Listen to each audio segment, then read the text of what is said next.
Bismillahirrahmanirrahim. Assalamualaikum warahmatullahi wabarakatuh. Di kesempatan kali ini, kami kelompok 3 akan mempresentasikan tugas besar dari mata kuliah pengantar rekayasa desain. Perkenalkan terlebih dahulu anggota kelompok kami, ada Fikri Hoirul, ada Farhan Permana, ada Nurailia Sinta, ada Tegar Putra, ada Fauzan Muflih, Vinta Aulia, Dewi Wijayanti, dan Fikri Muhammad. Pada presentasi kali ini, kami akan membahas tentang tahap perumusan solusi yang terdiri dari analisis kondisi dan asumsi, alur berpikir, konsep dasar, penilaian alternatif. Selanjutnya ada spesifikasi desain, gambar teknik desain, analisis statika desain, struktur pohon dan tabel fungsi, rancangan anggaran biaya, dan terakhir adalah visualisasi desain yang terdiri dari poster dan video. Selanjutnya adalah masalah infrastruktur sipil. Dari masalah yang diberikan, kami dapat mengetahui dua kondisi, yaitu kondisi geografis dan kondisi sosial. Kondisi grafis yang kami dapatkan dari permasalahan yang diberikan adalah dua pemukiman, yaitu pemukiman A dan B, terpisah oleh jurang. Selanjutnya ada kondisi sosial, yaitu daerah A, yaitu daerah yang terisolasi dari daerah sekitarnya. Sedangkan daerah B adalah daerah yang membutuhkan pengairan untuk lahan pertanian di masa kemarau. Berikut adalah asumsi-asumsi yang kelompok kami buat. Yang pertama adalah kepadatan penduduk adalah 100-500 jiwa per kilometer persegi. Yang kedua, daerah B memiliki hasil panen, perkebunan, dan pertanian, sedangkan daerah A memiliki sumber daya air yang melimpah dalam bentuk danau. Yang ketiga, air digunakan untuk kebutuhan cadangan pertanian dan perkebunan di daerah B saat musim kemarau. Yang keempat, kualitas air danau belum memenuhi standar air baku yang layak digunakan, sehingga harus difiltrasi terlebih dahulu. Yang kelima, mobilisasi penduduk harus menunjang medium traffic. Yang keenam, jarak antar daerah A dan B adalah sejauh 100 meter. Perbedaan tinggi daerah A dan B sekitar 5 meter, dan kedalaman lembah sekitar 100 meter. Sekarang saya akan menjelaskan flowchart atau alur berpikir yang kami gunakan selama proses perumusan tugas besar kali ini. Jadi pertama, untuk memulai proses perumusannya, kami sudah mengetahui tujuan kami adalah kami harus merancang sistem untuk mengembangkan kedua daerah, baik daerah A maupun daerah B. Setelah itu kami melakukan analisis kondisi dari kedua daerah, yang dimana kami mendapat baik potensi maupun kendala dari daerah yang kami analisis kondisinya tersebut. Nah, setelah kami mengidentifikasi potensi atau kendala dari kedua daerah, kami barulah mencari bentuk solusi yang sekiranya dapat menghilangkan masalah sekaligus memanfaatkan potensi daerah. Jadi itu tuh bekerja secara dua arah. Nah, setelah kami menemukan bentuk solusinya, kami berpikir lagi nih, apakah solusi tersebut saling beririsan, apakah saling menghilangkan atau saling menguatkan. Nah, jika tidak, maka kami akan kembali mengidentifikasi potensi serta kendala. Jadi kami ulang lagi dari awal. Namun jika iya, solusi tersebut saling beririsan, saling menguatkan, maka kami barulah mengusung konsep dasar dan bentuk perancangan awal dari desain yang akan kami buat nanti. Setelah itu baru kami identifikasi kebutuhan-kebutuhannya, lalu kami evaluasi hasil rancangan kami, dan setelah kami evaluasi dan kami sudah tahu baiknya mana, buruknya apa, barulah kami melakukan penetapan dan pembuatan desain, dan kami sudah punya output desain rancangan sebuah sistem atau alat yang nantinya akan kami gunakan. Seperti itu. Ya, bisa dilanjut. Nah, setelah kami setelah kami merealisasikan alur berpikir atau flowchart yang kami gunakan tadi, kami mempunyai dua output. Yang pertama itu key goals atau indikator ketercapaian tugas kami, dan yang kedua konsep dasar yang akan kami kembangkan nantinya. Nah, key goals yang kami anggap rancangan ini akan sukses itu dibagi menjadi 3. Yang pertama, daerah A yang nantinya akan terhubung dengan daerah lain, sehingga tidak menjadi terisolasi lagi. Yang kedua, daerah B akan mendapatkan sumber daya air dari danau. Dan yang ketiga, aspek sosial dan ekonomi di kedua daerah ini dapat berkembang sebagaimana mestinya. Seperti itu. Lalu untuk konsep dasarnya, yang cocok dengan key goals yang sudah saya sebutkan tadi, yaitu adalah pembuatan jembatan untuk menghubungkan daerah A dan B, serta pembuatan saluran air dari daerah A menuju daerah B. Seperti itu.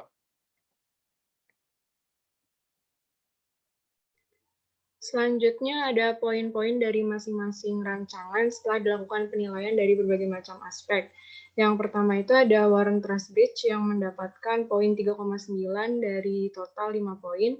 Terus ada Parker Truss Bridge dengan total poin 3,05 dan Water Bridge dengan total poin 2,6. Selanjutnya ada spesifikasi desain dari desain yang terpilih tadi, yaitu Warren Truss Bridge. Yang pertama itu kegunaannya yang untuk mobilisasi penduduk serta distribusi barang, terus menggunakan rangka Warren Truss, fondasi paku bumi, bentang jembatan yang panjangnya 100 meter, menggunakan cor beton K275, dan termasuk jembatan tipe kelas A yang terdapat 2 jalur kendaraan dengan total lebar 7 meter dan terdapat trotoar dengan lebar 1 meter pada masing-masing sisi jalan. Lalu beban muatannya adalah 70% dan termasuk bukan jalan nasional dan mendukung medium traffic. Next. Lalu ada spesifikasi dari sistem pengairan. Yang pertama kegunaannya untuk menyalurkan air dari danau daerah A ke daerah B. Lalu sistem pengairan ini dilindungi oleh rangka baja yang terdiri dari pintu air, bar screen filter, pipa, pompa air, dan juga toren air.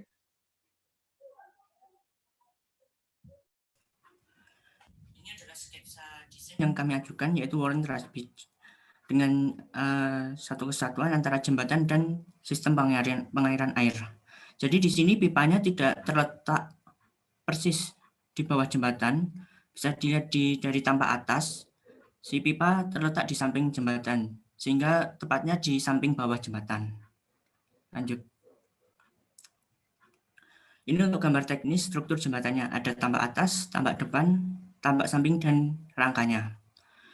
Untuk jembatan sendiri memiliki bentang panjang 100 meter dengan lebar total 9 meter dan memiliki tinggi 7 meter.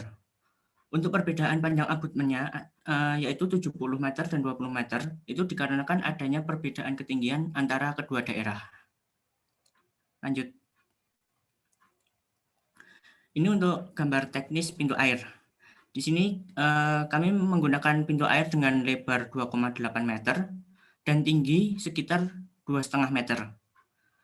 Untuk daun pintunya sendiri memiliki ukuran 100 x 80 cm. Next. Masih di pintu air, ini ada tampak atas dan tampak sampingnya. Pada bagian tampak atas, arah panah menunjukkan arah aliran air. Next. Untuk pipa penyalur air, di sini ada potongan melintang pipa. Potongan melintang pipa ini adalah potongan pipa yang membentang di atas lembah antara kedua daerah. Di sini menggunakan pipa dengan jari-jari 12 inch yang dilindungi dengan rangka baja. Untuk potongan AA aksen sendiri, ini merupakan potongan saluran air setelah air melewati pintu air. Lanjut.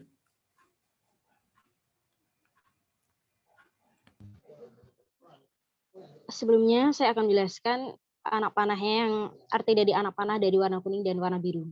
Anak panah berwarna biru artinya mendapat gaya dari luar atau beban. Anak panah berwarna anak panah berwarna kuning artinya mendapat gaya dari luar atau beban. Anak panah berwarna biru artinya mendapatkan gaya dari elemen penyusunnya. Jembatan ini dirancang untuk menahan beban dengan cara menguraikan gaya beban yang diterima dalam bentuk tegangan dan regangan. Jadi bisa dilihat garis panah warna biru yang saling mendekat artinya menegang, sedangkan garis panah warna biru yang saling menjauh artinya meregang. Jadi menegang dan meregang adalah hasil penguraian dari gaya beban yang diterimanya. Lanjut. Jika tadi penguraian gaya di rangka jembatan, ini penguraian gaya pada saluran airnya. Gaya vertikal dari luar disebabkan gaya tekan oleh tanah, dan gaya horizontal dari luar disebabkan oleh aliran air. Gaya yang dilambangkan tanda panah biru pada saluran menahan saluran sehingga tetap seimbang dan tidak roboh. Selain itu juga ada gaya tekan oleh penampung air dengan variasi banyaknya air yang masuk dan keluar, dan juga gaya ke atas yang menahan penampung. Lanjut. Selanjutnya ada struktur pohon. Tes. Selanjutnya ada struktur pohon dari sistem jembatan. Struktur pohon ini artinya itu elemen penyusun sistem jembatan. Di sini ada 5 elemen utama, yaitu rangka, struktur atas, struktur bawah, pondasi, dan tambahannya. Dari setiap elemen ini dapat dilihat pada slide, dijabarkan masing-masing penyusun dari elemen-elemen tersebut. Lanjut. Oke, kita lihat di sini ada tabel fungsi jembatan. Isinya itu adalah 5 elemen utama tadi, yaitu rangka, struktur atas, bawah, pondasi, dan tambahannya.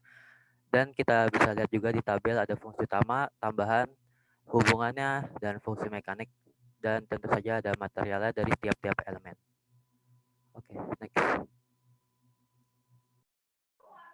Selanjutnya ada struktur pohon dari sistem pengairan, yaitu terdiri dari beberapa bagian.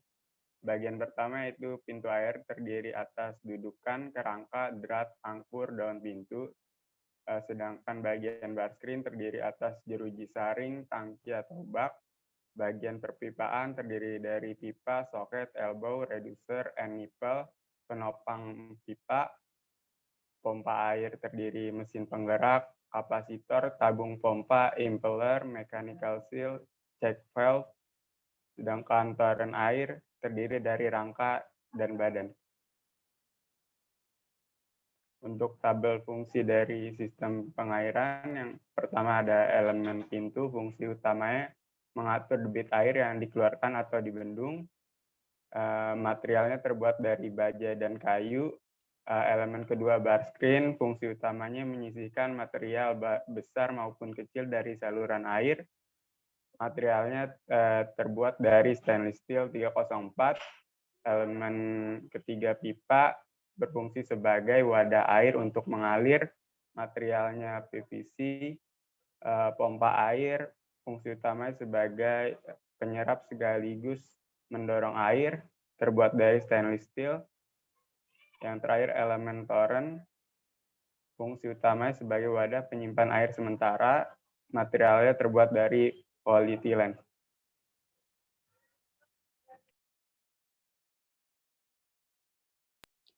Berikut rencana anggaran biaya dari pembuatan jembatan. Itu yang pertama ada elemen rangka jembatan dengan komponen-komponen dan materialnya dengan biaya 60 juta per 25 meter dikali 100 meter, total 240 juta.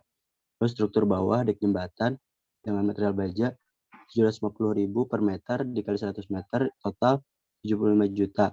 Lalu struktur atas ada dek jalanan, beton dan aspal, cor beton K275 dengan biaya 850.000 per meter kubik dikali 450 meter kubik, total 400 juta. Itu sudah termasuk estimasi biaya pengaspalan. Yang keempat ada pondasi, itu paku bumi dengan material beton lingkaran diameter 50 cm dengan harga 5.500.000 per batang dikali 20 batang, yaitu total 154 juta. Itu yang terakhir ada elemen tambahan, lampu jalan dan sebagainya dengan total 27 juta. Next. Berikut rencana anggaran biaya untuk sistem pengairan. Pertama ada pintu air, material baja dan kayu dengan biaya 10 juta. Lalu bar screen dengan material stainless steel 304, biaya 5 juta. Lalu perpipaan dengan PVC, Lucika, bisa dilihat biayanya. Lalu pompa air dengan biaya 2 juta. Lalu toren air dengan merek Penguin 4.100 liter 4.750. Total rencana anggaran biaya yang telah kami rencanakan, yaitu Rp1.269.220.000. Next. Nah, lalu kami akan menampilkan visualisasi desain, video visualisasi desain yang telah kami buat.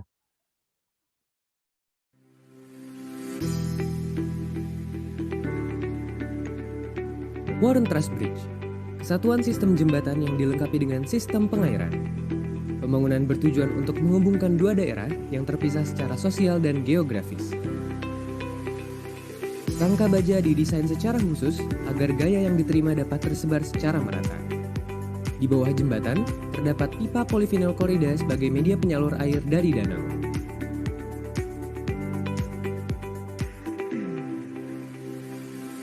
Dek jalan dengan standar kelas A dibangun dengan cor beton K275 agar mampu menunjang medium traffic. Jalur kendaraan dua arah selebar 7 meter dilengkapi dengan trotoar selebar 1 meter di tiap sisi jalan. Terdapat juga handrail di sepanjang jembatan untuk menunjang kebutuhan para pejalan kaki.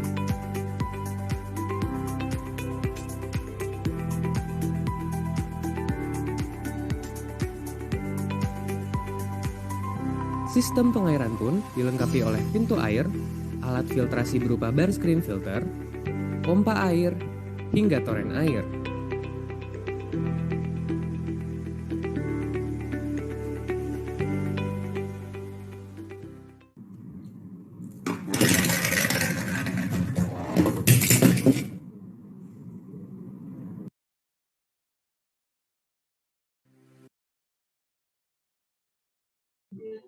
Oke, berikut tampilan infografis desain dari jembatan yang telah kami rancang.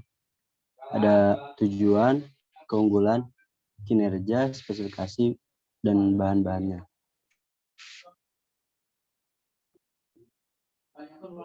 Oke. Ini merupakan beberapa link referensi yang kami jadikan acuan. Baik, kurang lebihnya mohon maaf. Sekian dari presentasi kelompok kami. Wassalamualaikum warahmatullahi wabarakatuh.